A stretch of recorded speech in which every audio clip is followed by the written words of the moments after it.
Hello everyone, welcome to my channel do to study. तो आज हम पढ़ेंगे आईसीएसई क्लास 9 बायोलॉजी का chapter number 11 digestive system. Okay, तो इस चैप्टर पे जाने से पहले मैं ये बताना चाहती हूँ कि मैं इस तरह का वीडियोस क्लास 9 के लिए फिजिक्स और केमिस्ट्री के भी अपलोड कर रही हूँ। तो अगर आप नहीं देखे हैं then do watch it. Okay, और इसका प्लेलिस्ट भी फिजिक्स केमिस्ट्री बायोलॉजी तीनों ही सब्जेक्ट्स का प्लेलिस्ट मैं at the end of video लगा दूंगी। Okay, so without wasting time let's get started with our chapter. तो इस चैप्टर पे ये हमारा पहला वीडियो है, यानी कि पार्ट 1। ओके, तो आज की वीडियो में हम ह्यूमन डाइजेस्टिव सिस्टम के बारे में बात करेंगे।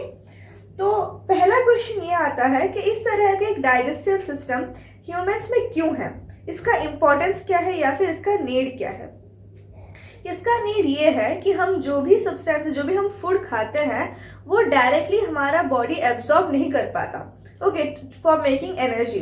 तो ये जो डाइजेस्टिव सिस्टम है, डाइजेस्टिव सिस्टम ये हमारे फूड को एक एब्जॉर्बेबल सब्सटेंस में ब्रेक डाउन करता है, जो उसके बाद फिर हमारा ब्लड और हमारा बॉडी एब्जॉर्ब कर पाता है। Understood? So what is digestion? Digestion is any change which makes the food soluble and of such chemical nature that it can be absorbed readily through living membranes. Living membranes यानी through the cell membranes. Understood? So this is digestion.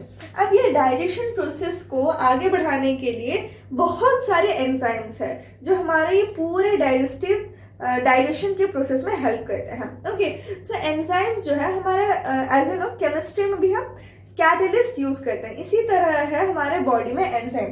They are basically catalyst that increase the rate of chemical reaction in our bodies. Okay, तो जो enzymes digestion के लिए use करते हैं, इसके अलावा भी बहुत सारे एंजाइम्स हमारे बॉडी में है जो बहुत body function, different body functions में हेल्प करते हैं। ओके, सो तो अब हम देखते हैं एंजाइम का कैरेक्टरिस्टिक क्या होता है। पहला कैरेक्टरिस्टिक ये है कि एंजाइम जो है वो एक प्रोटीन है।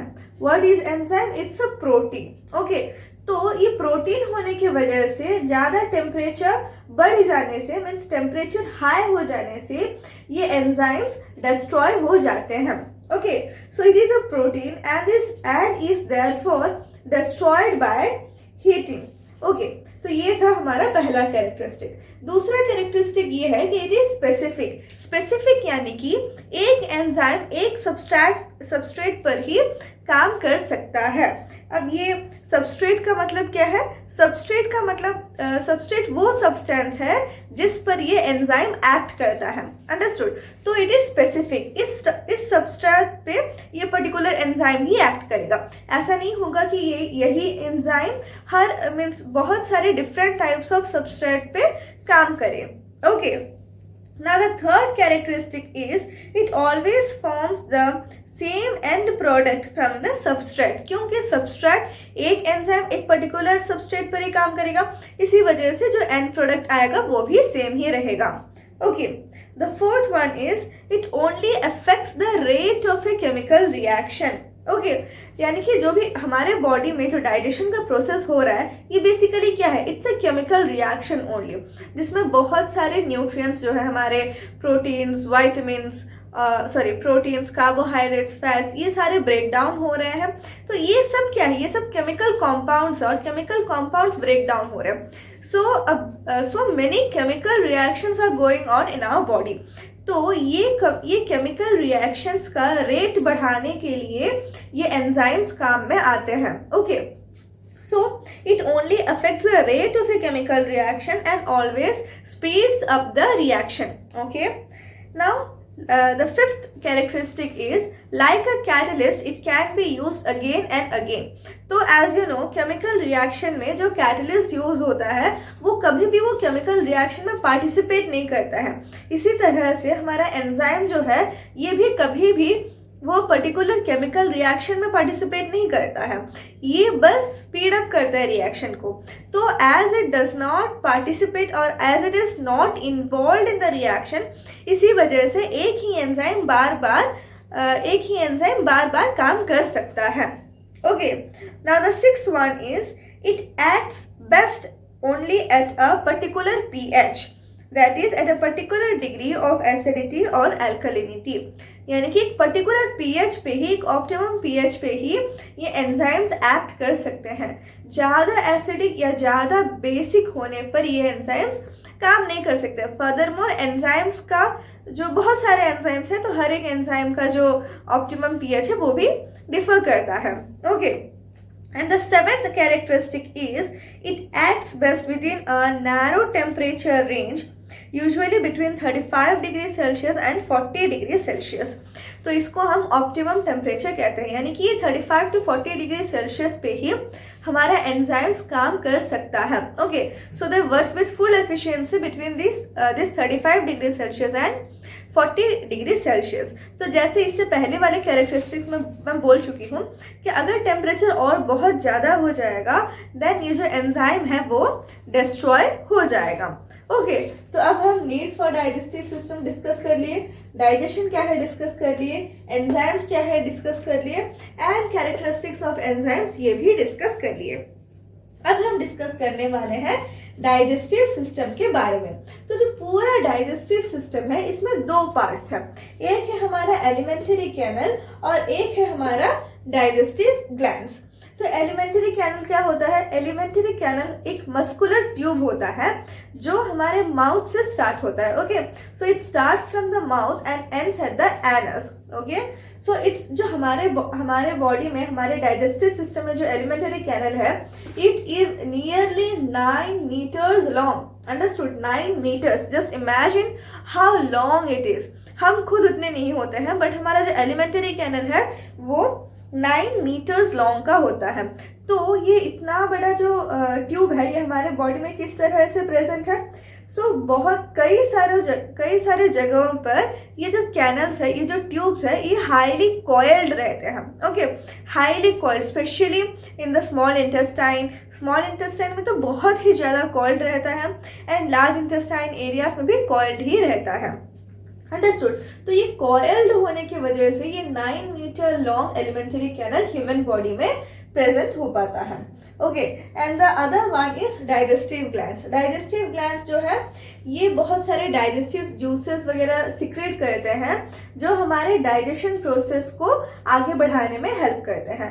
तो दो मेजर डाइजेस्टिव ग्लैंड्स है, they are liver and pancreas. इसके अलावा भी हमारे माउथ में भी डाइजेस्टिव ग्लैंड्स है, मीन्स सलाइवरी ग्लैंड्स है, एंड फर्दरमोर हमारे स्टमक में भी डाइजेस्टिव ग्लैंड्स प्रेजेंट है. Understood? So this was just a general idea. तो इस मैं अभी जितना भी बोली इससे आपको एक जनरल आइडिया मिल जाएगा कि डाइजेस्टिव सिस्टम कैसा होता है. अब हम क्या करेंगे, अब बाकी जो भी चैप्टर है इसमें हर एक पार्ट को, हर एक डाइजेस्टिव सिस्टम के पार्ट को हम वन बाय वन पढ़ेंगे. ओके, सबके बारे में हम जानेंगे. ओके, सो फर्स्ट हमारा जो डाइजेशन का प्रोसेस है ये स्टार्ट होता है हमारे माउथ से. ओके, तो माउथ क्या है? It's a space, it's a oral cavity जिसमें हम अपना फूड पुट करते हैं और उसे च्यू करते हैं और उसको सलाइवा के साथ मिक्स करते हैं, इजंट इट? तो ये ऑर्गन है हमारा माउथ. अब माउथ का जो फ्रंट एंड है, या माउथ का फ्रंट एंड दो मीन्स अपर लिप्स और लोअर लिप्स से गार्डेड है, इजंट इट? और इसके माउथ के अंदर ही हमारा टीथ भी होता है. तो ये जो लिप्स है, हमारा जो लिप्स है, it helps in closing the mouth and sucking and sipping liquids and speaking, isn't it? अगर हमारा लिप्स नहीं होगा देन हम स्पीक भी नहीं कर पाएंगे. And perceiving certain sensations specially those of touch and heat. Means ये लिप्स हमें सेंसेशन मीन्स फीलिंग, हमारा टच का और हीट का, इन सब का फीलिंग भी बताता है, isn't it? अगर आप गर्म पानी पी लेते हैं तो मीन्स होठ में ही लगने से पता चल जाता है कि हाँ ये गर्म है, isn't it? तो it perceives certain sensation, especially those of touch and heat. ये सब था हमारे लिप्स का फंक्शन. अब हम बात करेंगे टंग का क्या फंक्शन है। सो पहला फंक्शन है it manipulate the food while chewing and mixing it with saliva. हमारे मुंह में सलाइवरी ग्लैंड्स है, हमारे चीक्स में है सलाइवरी ग्लैंड्स, जिससे सलाइवा प्रोड्यूस होता है। तो हम जो फूड खा रहे हैं उसको वो सलाइवा के साथ मिक्स करता है। क्या टंग जो है उसको सलाइवा के साथ मिक्स करता है। Then it helps in swallowing, then tasting the food and cleaning the food particles from the teeth after eating and speaking. Okay, अगर हमारा टंग नहीं होता then we won't be able to speak. Okay, तो ये सब था माउथ के बारे में। अब हम बात करेंगे टीथ के बारे में। ओके, टीथ यानी कि डेंटेशन के बारे में हम बात करेंगे। हमारे माउथ में ही टीथ भी है। तो टीथ का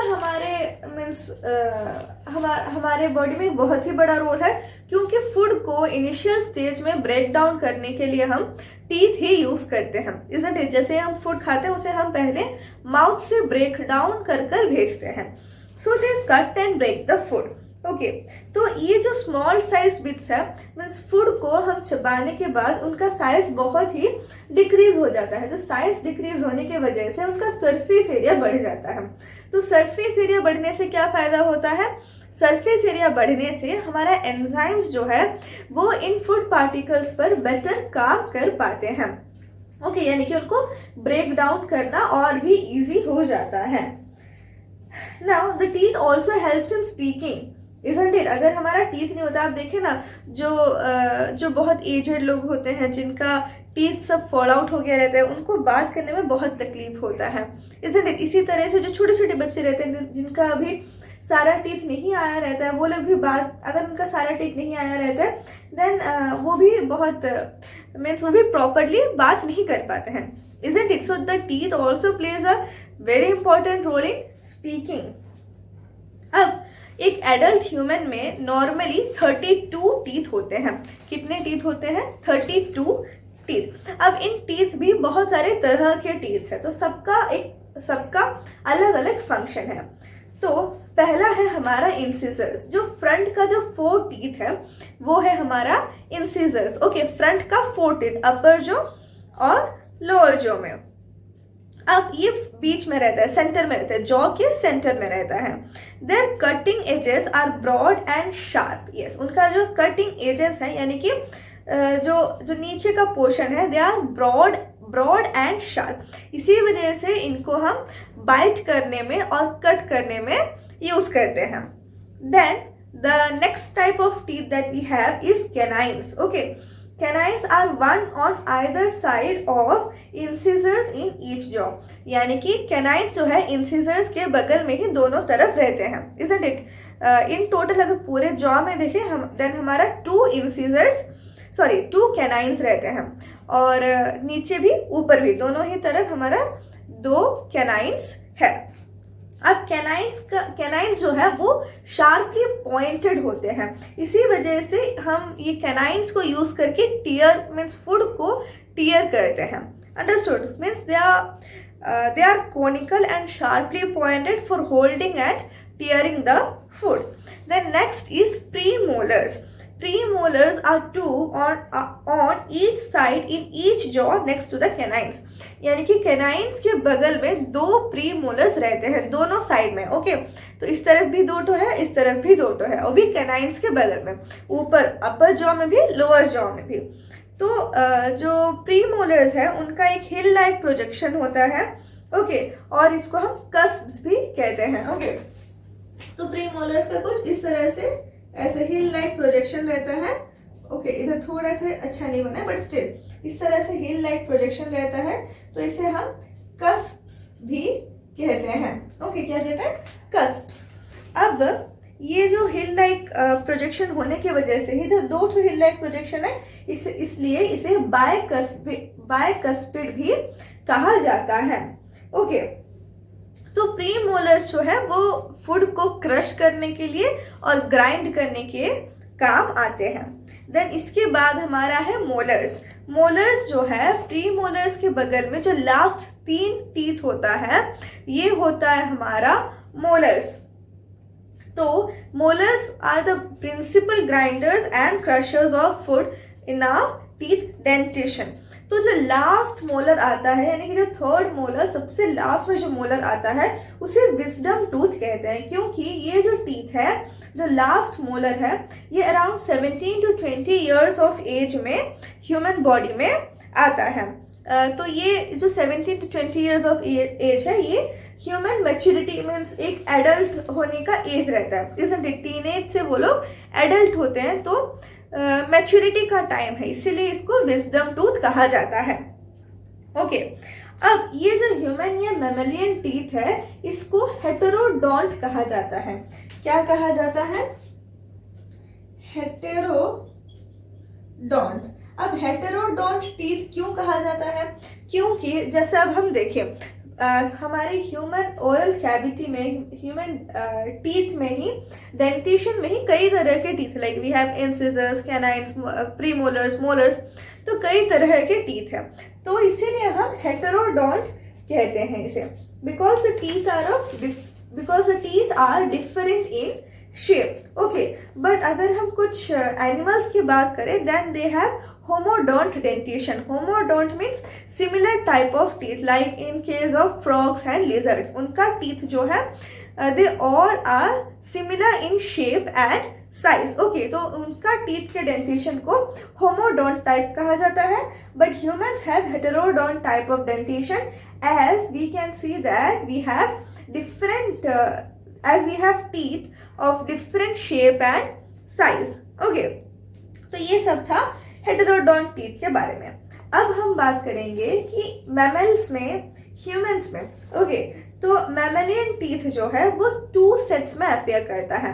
एक होता है टेम्पररी सेट ऑफ टीथ या मिल्क टीथ, और एक होता है परमानेंट सेट ऑफ टीथ। तो ये जो टेम्पररी सेट ऑफ टीथ है, ये जब एक चाइल्ड को 7 to 8 मंथ्स हो जाता है, तब ग्रो करने लगता है, एंड मीन्स सारे टीथ ग्रो होने के लिए अराउंड, मीन्स जब बच्चे को 2 years अराउंड हो जाता है, तब तक वो चाइल्ड का सारा टीथ, सारा टेम्पररी सेट ऑफ टीथ या मिल्क टीथ आ गया रहता है। बट धीरे धीरे ये टीथ जो है, जो टेम्पररी सेट ऑफ टीथ है, वो फॉल आउट करता है, मीन्स गिर जाता है, क्योंकि इसका रूट्स जो है वो डिसॉल्व हो जाता है, जॉ में ही डिसॉल्व हो जाता है। इसीलिए जो टेम्पररी सेट ऑफ टीथ था, जो मिल्क टीथ था, वो फॉल आउट हो जाता है, और उसके बदले में नया सेट ऑफ टीथ या फिर permanent set of teeth grow करता है। तो ये permanent set of teeth means around 12 years age तक सारा ग्रो कर चुका रहता है, एक्सेप्ट फ्यू।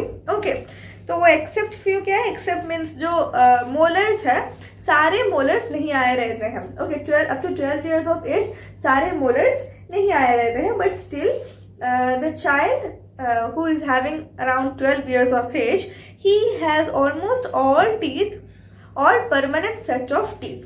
Okay, तो हम ये जो इंसिजर्स, कैनाइन्स, इन सबको डिनोट करने के लिए हम एक डेंटल फॉर्मूला लिखते हैं। ओके, तो डेंटल फॉर्मूला जो बच्चे रहते हैं, that is about 2 years of age, तो उनका डेंटल फॉर्मूला कुछ इस तरह से रहता है, दैट इज 2 1 0 2 by 2 1 0 2। ये है dental formula for a child about 2 years। तो ये क्या है? ये जो पहला, ये मीन्स ये जो डेंटल फॉर्मूला है, ये बस 1 side of each jaw represent करता है। ये ऊपर वाला अपर जॉ और ये नीचे वाला लोअर जॉ। ओके, बस 1 साइड, पूरा जॉ को ये रिप्रेजेंट नहीं करती, ये बस 1 साइड को रिप्रेजेंट करता है। तो ये जो पहला वाला है, ये है, ये 2 लिखा गया है, दिस इज इंसीजर्स, यानी कि अपर जॉ के एक साइड की बात करें, देन 2 इंसीजर्स रहते हैं, अपर जॉ लोअर जॉ में। Then we have the canines, 1 canines. Then we have the premolars, और बच्चों में प्रीमोलर्स नहीं होते हैं। ओके, जो चाइल्ड, जो जिनका मिल्क टीथ है या फिर टेम्परेरी सेट ऑफ टीथ है, उनका प्री मोलर्स नहीं रहता है, इसलिए इधर 0 लिखा गया है, एंड देन इधर 2 अगेन लिखा गया है, यानी कि 2 मोलर्स हैं। अंडरस्टूड। तो ये बस one side of each jaw है, बस वन साइड। ओके, पूरा जॉ को हम डेंटल फॉर्मूला से रिप्रेजेंट नहीं कर रहे हैं। ओके, तो अगर पूरा जॉ को रिप्रेजेंट करते then it would be like 4204, but ऐसा नहीं है, ये बस हम one side of the jaw को रिप्रेजेंट कर रहे हैं। सो ये कौन से ऑर्डर में है, ये ऑर्डर को आपको याद रखना है। Okay, this is incisors, canines, premolars and molars. ऊपर वाला अपर जो है और नीचे वाला लोअर जो है, लोअर जो है। तो ये था for a child of about 2 years of age. Then अगर हम एडोलेसेंट ह्यूमंस की बात करें देन उनका डेंटल फॉर्मूला कुछ इस तरह से होगा, 2122 बाय 2122। ओके, तो यानी कि अपर जॉ के वन साइड में 2 इंसिजर्स, 1 कैनाइन, 2 प्रीमोलर, 2 मोलर्स अपर जॉ में, और लोअर जॉ के वन साइड में 2 इंसिजर्स, 1 कैनाइन, 2 प्रीमोलर और 2 मोलर्स। ये एडोलेसेंट एज यानी कि 17 to 20 years ऑफ एज के ह्यूमंस में इस तरह का डेंटिशन होता है। तो इसमें टोटल अगर देखा जाए तो कितना टीथ हो जाता है, 28 teeth. Okay, but as we know एक एडल्ट ह्यूमन एडल्ट में 32 टीथ होते हैं। So let's see adult human adult का डेंटिशन क्या है। और जनरली एग्जाम्स की अगर बात करें देन एडल्ट के डेंटिशन को पूछा जाता है। ओके, एडल्ट के डेंटल फॉर्मूला को पूछा जाता है। So you should remember it. Okay, so it is 2123 by 2123। तो ये हो गया हमारा टोटल 32 टीथ, यानी कि 2 इंसिजर्स, 1 कैनाइन, 2 प्रीमोलर्स और 3 मोलर्स। ओके, एंड ये अपर जॉ का एक साइड में और लोअर जॉ का भी एक साइड में इसी तरह से है, 2 इंसिजर्स, 1 कैनाइन, 2 प्रीमोलर्स और 3 मोलर्स, यानी कि टोटल हो गया हमारा 32 टीथ्स। अंडरस्टूड। तो ये है ह्यूमन एडल्ट डेंटल फॉर्मूला, इसको आपको पक्का याद रखना है। ओके, तो इधर हम टीथ के बारे में भी इसके साथ हम पूरा सीख लिए। अब नेक्स्ट हम बात करेंगे स्ट्रक्चर ऑफ ए टूथ के बारे में। एक टूथ को अगर लेंगे देन उसका स्ट्रक्चर किस तरह से होगा। तो ये जो टूथ में जो पार्ट बाहर दिखता है, जो पार्ट हमें दिखाई देता है, तो ये जो व्हाइट पार्ट सब हमें दिख रहा है इसे हम क्राउन कहते हैं। ओके, ये रहा, ये जो पार्ट जो जॉ के बाहर है। अंडरस्टूड। तो इधर से है हमारा जॉ, बट ये जॉ के बाहर है, सो दिस इज द क्राउन। तो हमें जो पार्ट दिखाई दे रहा है वो होता है क्राउन। देन ये जो पार्ट नीचे है, मीन्स जो पार्ट जॉ के अंदर है, जहां पर रूट कैनाल सब है, ये होता है हमारा रूट। और ये जो इंटरमीडिएट पोर्शन है that is between the crown and root, ये पोर्शन को हम नेक कहते हैं। अंडरस्टूड। तो इस तरह से हम एक टूथ को 3 पार्ट में डिवाइड कर सकते हैं, crown, the portion that is visible, okay, और the part exposed above the gum, and the root और the part embedded in a cup like socket of the jaw bone. ये cup like socket है जिसमें ये tooth embedded है, जिसमें ये tooth fixed है। Understood. So this is the root and the neck is a slight construction between the root and the crown. Okay, तो ये है एक broad classification of the tooth. अब हम इसका हर एक पार्ट के बारे में जानेंगे। पहला है एनामल। एनामल जो व्हाइट कवरिंग जो आपको दिख रहा है, जो हम देख पाते हैं, वो होता है enamel.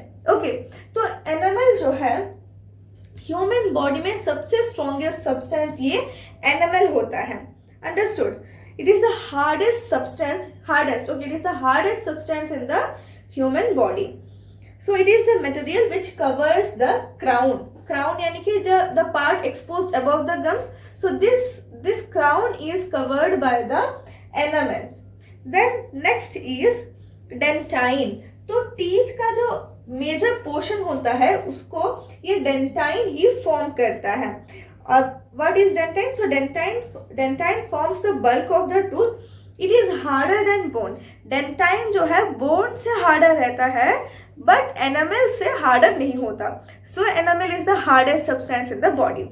So yes, it is harder than bone but not as hard as the enamel. It has minute canals. Okay, it has minute canals through which runs the strands of cytoplasm of the cells in pulp cavity. इनमें minute canals होते हैं जिसके through ये pulp cavity के लिए cytoplasm के strands run करते हैं. So अब हम enamel के बारे में भी जान लिए और डेंटाइन के बारे में भी जान लिए. नेक्स्ट हम बात करेंगे सीमेंट के बारे में. सो सीमेंट जो है वो भी एक बोन लाइक स्ट्रक्चर ही होता है. इधर आप देख सकते हैं ये है हमारा सीमेंट. ओके, तो सीमेंट जो है वो भी एक बोन लाइक स्ट्रक्चर ही होता है. और ये सीमेंट जो है ये टूथ को, इसके रूट को, ये रूट है ना, ये पोर्शन रूट है, तो इसके रूट को अच्छी तरह से फिक्स करके एम्बेड करके रखता है. ओके, उसका पोजीशन से हिलने नहीं देता है ये सीमेंट. ओके, ये भी एक बोन लाइक सब्सटेंस ही होता है. नेक्स्ट हम बात करेंगे पल्प के बारे में. So pulp is the soft connective tissue contain in the central space of the tooth. ये टूथ के ये सेंट्रल स्पेस में हमारा पल्प होता है और ये एक कनेक्टिव टिश्यू होता है. ये पल्प में बहुत सारे ब्लड वेसल्स होते हैं. Okay, so it consist of blood vessels, blood capillaries, lymph vessels and nerve fibers which are continuous below those of the body through the opening of the pulp cavity at the base root. तो इसमें बहुत सारा as I said blood vessels और lymph capillaries वगैरह होता है जो फिर हमारे पूरे जॉ में और पूरे बॉडी में means they are continued through the body. Okay, so ये होता है हमारा एक टीथ का स्ट्रक्चर. ओके, तो आज के वीडियो में हम need for digestive system, then digestion क्या है, एंजाइम्स क्या है, कैरेक्टरिस्टिक्स ऑफ एंजाइम क्या है, डाइजेस्टिव सिस्टम के बारे में एक ब्रीफ ओवरव्यू दे दिया, देन माउथ के बारे में हम सीखे, टीथ के बारे में सीखे and structure of A tooth के बारे में भी हम सीखे. अब बाकी जो नेक्स्ट जो भी पोर्शंस बाकी है लाइक सलाइवरी ग्लैंड्स, वो सब हम नेक्स्ट वीडियो में डिस्कस करेंगे. So till the next video, keep studying and bye bye.